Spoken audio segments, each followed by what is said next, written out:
Hi there. So the launch of Apocalypse Weird, The White Dragon Genesis is coming up April 21st. And I thought, instead of writing a blog post, I'm going to read to you the first two chapters. And my Corley's cover came out really, really nicely.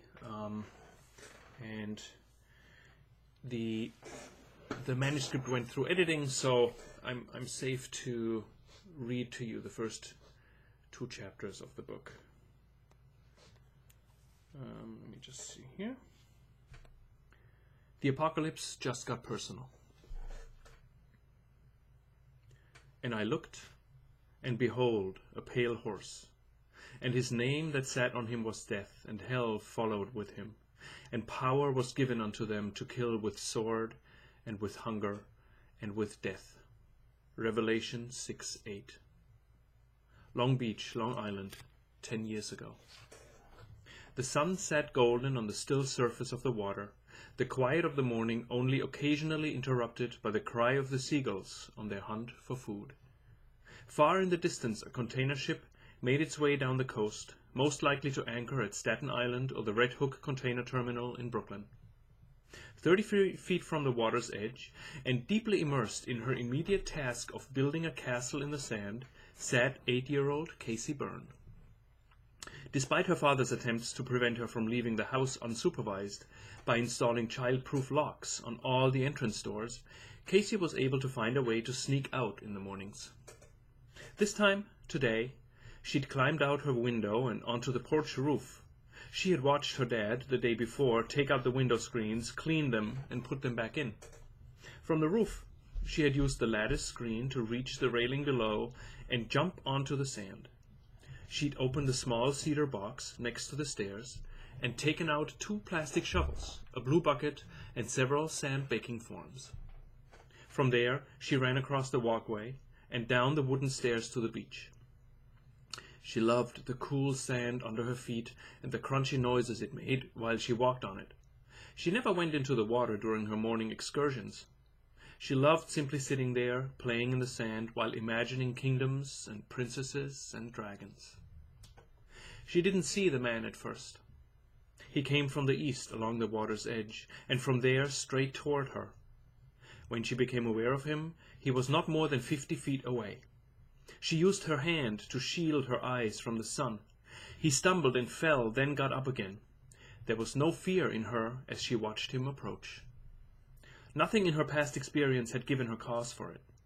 When he fell again, he was less than 10 feet away.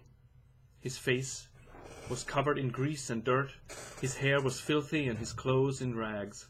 He bled from several wounds on his arm and forehead. She carefully placed the bucket next to one of the castle walls, the one that faced the water, and looked at him. His eyes were blue like the ocean, or like the sky, she couldn't decide. He extended his arm toward her. From his closed fist, part of the chain of a necklace was visible. He opened his hand. At first, all Casey saw was wet sand. The man seemed to whisper something. Casey decided at that moment that she needed to see what he held in his hand. It wasn't mere curiosity. It was something bigger, something her young mind couldn't comprehend at the time. She only knew with certainty that she had to see what lay hidden there. As she came closer, she could hear what he said. "I'm sorry, I'm sorry, I'm sorry," he repeated over and over. She took the necklace. It lay cool and heavy in the palm of her hand. For one moment longer the man looked at her, looked into her eyes. Did he nod? If he did, it was so slight one could easily have overlooked it. Then he pushed himself up and stumbled past her. He turned around once more. "Find me. Find me in the surf and the loneliness of time." He turned again and stumbled on further up the beach.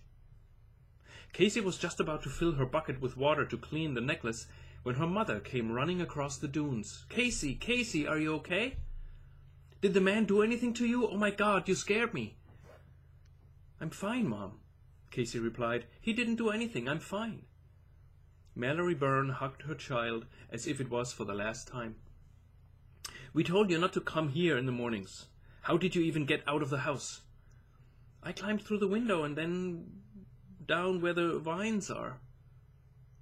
I can't believe you did that. Come with me, and don't even think about doing that again, or you are so grounded. But Mom, nothing happened. I was just playing. I like when the sun comes up, and I never go into the water.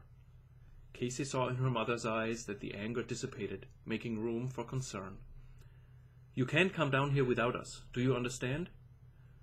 When you weren't in your room, I thought somebody had taken you. Taken me where? You are much too young to understand. Let's go back. Okay, Mom. When Casey grabbed the sand-baking forms and shovels, Mallory saw the necklace. What is that? The man gave it to me. What?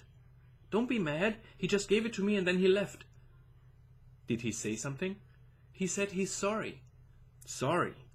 Yes, he said he's sorry. He said it 3 or 4 times. Can I keep it? Mallory took it from Casey's hand and looked at it. Hand me the bucket.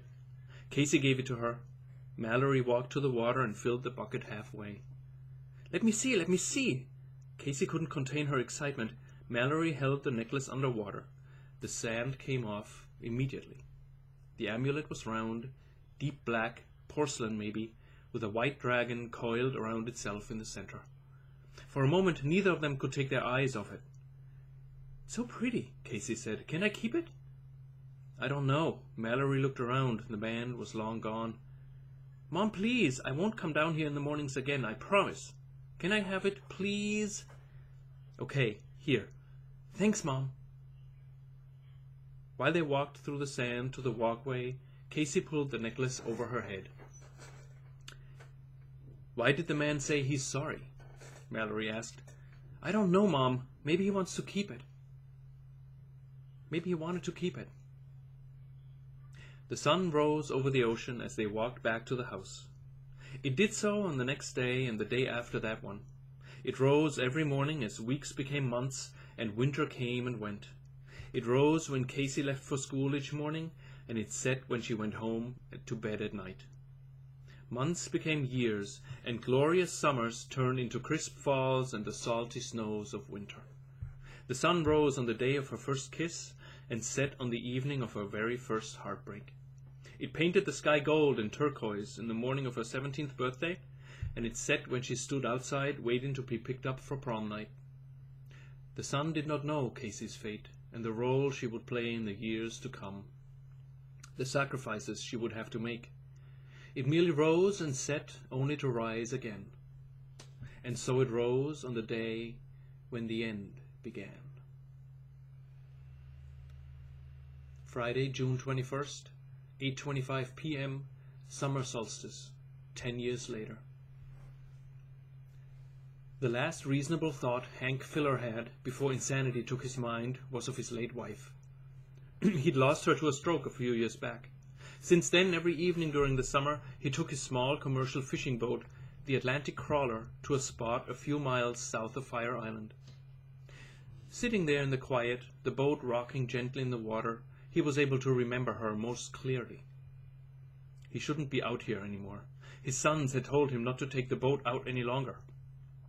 His eyesight was failing him, especially at night. And he was beginning to forget things. But never her. Never her. So he sat there, engine turned off, the last rays of sunlight warming his face and thinking of the 56 years he had with Sarah. And as always, he raised the small bottle of gin toward the sky. And as always, he let the tears run down his face while he drank, while he emptied the bottle. They weren't all tears of sadness. There was joy in them as well, the joy of having lived a full life. Now on the eve of his own, he had no regrets. He'd never seen fog in the evenings, not out here. He squinted his eyes against the setting sun. The fog diffused the light, softened it a bit. It sat a half-mile out, due south. He could still see the water and the sky behind it, but it was as if a veil had fallen in front of him. Hank thought his eyes betrayed him at first when he saw the silhouette of the three-master, its sails fully blown, breaking through the fog and toward him. It was as if it had come from another world. And it had. The hull black as night, the sails crimson with blood dripping from their edges and into the water. It blocked the sun, and at the same time The light made the sails glow deep red. He was unable to comprehend what he saw, but it wasn't the image itself that drove him insane, that stripped him of any reasonable thought. It was that came with it. For one moment, a moment that would last until he'd give his last breath 3 years later, he saw the place the red ship had come from.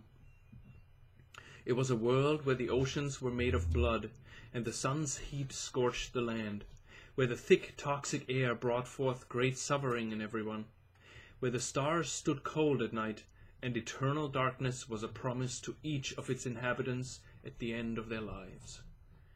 He saw those who had given their souls, boys not older than 19, maybe 20, who sat below, who with each stroke of the drum pushed the oars into the water, their tortured backs never resting, their hands bloody and with no skin left on them.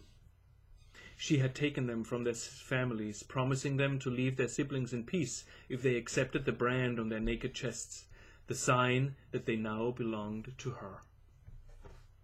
He didn't know how, but Hank knew at that moment that they had not brought any food with them. Each day they would sacrifice one of their own for the others to survive.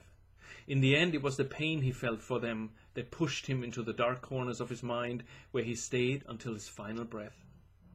The red ship, so it would be called from this day on, dropped into radar at the Shinnecock Coast Guard station for 1 second, only to disappear right after. Nobody noticed it. Other than Hank Filler, one person saw it that night. Only one. That's it.